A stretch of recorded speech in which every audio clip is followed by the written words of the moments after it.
Hi everyone, welcome back to the channel. Loads to chat about today, guys. We can speak about Celtic. We're going to chat a little bit about Scotland at the start of the video as well. You can probably tell from my rather hoarse voice this afternoon that I was in the fan zone last night.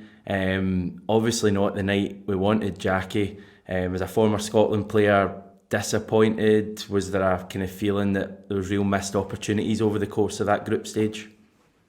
Yeah, I think from the first game, I think the selection then, I thought we'd done well against England.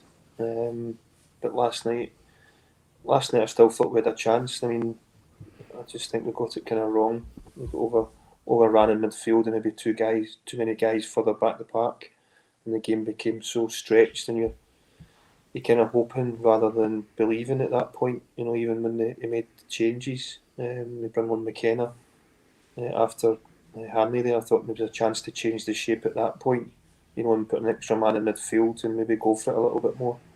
But yeah, I mean, I said at the start it was great to be back involved, and you want more of that now. You want to be in the tournaments, major tournaments and finals. But I don't think we're a bad side. I think we've got some good players. Like you've seen that in different spells. It's just getting the right formula for each game. Yeah. I mean, disappointed. You only need to look at our three faces at the moment to see that we're disappointed. The good thing is we've got plenty of experience, guys, from watching Celtic this season. Euan, I mean, I don't want to sound like a kind of wee, small country, but at least we got one moment to all go absolutely nuts. I mean, the fan zone was absolutely incredible when Callum McGregor put that in, and I can only assume that was replicated right around the country in houses and pubs and at Hampden itself. At least we get that one wee moment of amazing joy. Exactly, and it's so strange that I think actually you put this out on Twitter last night, or maybe someone else, but it's McGregor, McStay, McCoist, like all of our recent European Championship scorers have had But not McNamara. No, McNamara. No, I'm sorry, I didn't want to say, but it's that's all right. I didn't make the Euros, just the World Cup. I mean, that's the best brag you can get, though. I can't say that, can I? So, it's we can analyse it to death. I think the first game is where kind of we really lost the group momentum. I think Croatia were always going to be a difficult ask for us, but yeah, without being too much of a wee guy, it was nice being there. I just hope it's not another 22-year wait. And I think that experience was really good because, for Steve Clarke, his in-game management will surely improve. And you've got a bunch of players who are still really young. And yeah, I'd much rather have been there and been enjoying it than, mourning the whole time. So, yeah. Yeah, I woke up this morning and partly because of the hangover, partly because of the result last night, but it just felt like the end of days. I feel like I've been building up this summer for months, and we're not even in July yet, but it feels to me like the summer we wanted is over. But that's not the case, Jackie, because we've got Celtic to look forward to. Before we chat about Celtic, Callum McGregor last night, we've already touched on his goal. What a brilliant strike. Is that a real confidence booster, you think, for him next season? Because he had kind of struggled a bit for us in the latter half of last season. Yeah, I think that was kind of the team, really, rather than individuals. And I think you're playing further forward. I said many a time I prefer Callum further forward because he's got that quality to create and also score goals. You actually wish you had two of them in the team, one that can pass the ball to him further up the park. And I think that's what's been lacking. Last night I thought he took his goal really well on his right foot and smashed it in the corner. But I thought he'd done really well in the England game, like the rest of the boys as well. I thought he was excellent. The goal last night was quite similar. I remember the cup final against Motherwell when he took it in his chest, and I think that was the top corner from memory, but it was the same net at Hampden. Brilliant goal. Ange Postecoglou, we'll move on to him because he's actually touched down in Glasgow. Celtic put out a statement earlier on Wednesday saying just that he's come to Glasgow. The club say he went straight to Lennoxtown on Wednesday. He's completed his quarantine and will take training for the first time tomorrow morning. That's Thursday morning. He'll have 12 days working with the team before Celtic leave for the pre-season training camp in Wales on July the 5th. Jackie, I don't think we've actually spoken to you about Celtic since Postecoglou was appointed. It came out of nowhere. How are you feeling about it now? Are you quite optimistic for what's to come? Yeah, I think so. I think it's a case of hope the guy does well. You know, you hear different reports, and you have people that's worked with him and everything else. Just because he's not a household name here doesn't mean he's going to be a great signing for us. I hope he is. You know, all accounts, he's a top coach. You know, and he's got a lot of things to change this summer. You know, and hopefully he can recognise his team as soon as he can. You know, for the Champions League qualifiers. So it's going to be a crucial time this next few weeks to get things in place, and I'm sure there'll still be a lot of players coming and going. Do you ever come across him in your managing world? I know it's the other side of the planet. No. I mean, there's some players I've worked with that played under him. You know, like Ryan McGowan when I had him at Dundee United and stuff. So, you know, they speak highly of him. Yeah, I think it's been a long time waiting for the appointment. You know, there's all the different names. Eddie Howe obviously was the one that was mentioned all along, and it turns round that it's not that one, and it's been probably not worked out the best way they wanted it, you know, in terms of the timing and everything else. But, you know, I hope the guy does well. He'll be the full backing and support like every other manager coming in, and hopefully does well. Definitely. Euan, what are the burning questions that we need to know? Because I feel a bit weird, like Postecoglou's here, he's getting ready to take training, but I feel like there's so much we still don't know about what it's going to look like under him. Who's his backroom team going to be? Are we still pursuing a sporting director, or have we just chucked that? Player recruitment. What do you want to know, and when do you think we'll find out this stuff? I mean, it's very entitled of me, but what I would like to know is what kind of structure he's going to have in place, because the sporting director thing's gone on for a while. And the credit to you, Hamish, for the explainer videos that you've done. Didn't include a lot of things up, but equally, you know, it's from Celtic's perspective, we don't know anymore about whether or not that's actually going to be a thing.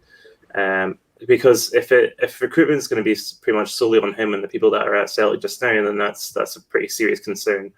You know, for all of his good points, he hasn't managed in Europe. He won't have the same contacts in Europe as others might. Obviously, there's City Group, but kind of beyond that, there's not a whole lot to draw on. So, you know, I think it's got to a stage now where if a director of football or a sporting director came in or a head of recruitment like that Cameron was, it's kind of going to be impossible to judge them unless they have an absolute blind of a transfer window, because we've got so little time to actually get anything done that, you know, can they really be fairly judged at this point? Or is it about the months beforehand, the preparation, you know, all the stuff that goes into the transfer window? We've kind of neglected to do that unless, you know, slightly turn around and say that, you know, people have been working on the background on it for months and you know, a raft of signings come in. But no, I'm really worried for him. As a manager, he ticks a lot of boxes for me, but I really worry about the setup he's got around him, and hopefully there'll be some announcements soon. But we've been saying that for ages about a multitude of things. So.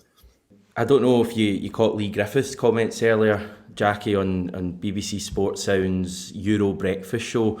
I'll just summarise quickly. Griffiths said that he shouldn't have gone to the Euros as other strikers had played more football last season. And then on the subject of Celtic, he said he was fit. He didn't understand why he was on the bench so often last season if he was deemed to be unfit. Griffiths said that he's out of contract at Celtic at the end of this month, but he's spoken to Postecoglou, who's keen to keep him on, to use Griffiths' words.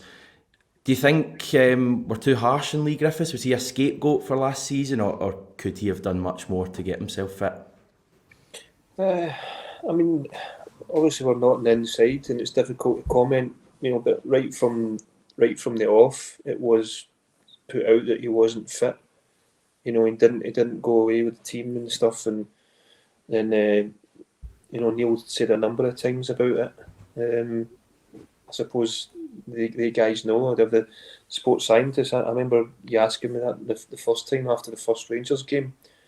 You know, and I was saying there's people there and behind the scenes, a sports scientist there to make sure these guys are fit.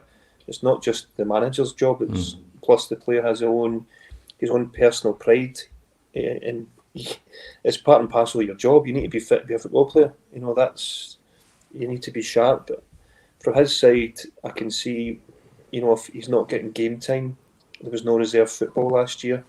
You know, with COVID, everything was closed down, so it was difficult to get your match sharpness, which is slightly different from overall fitness.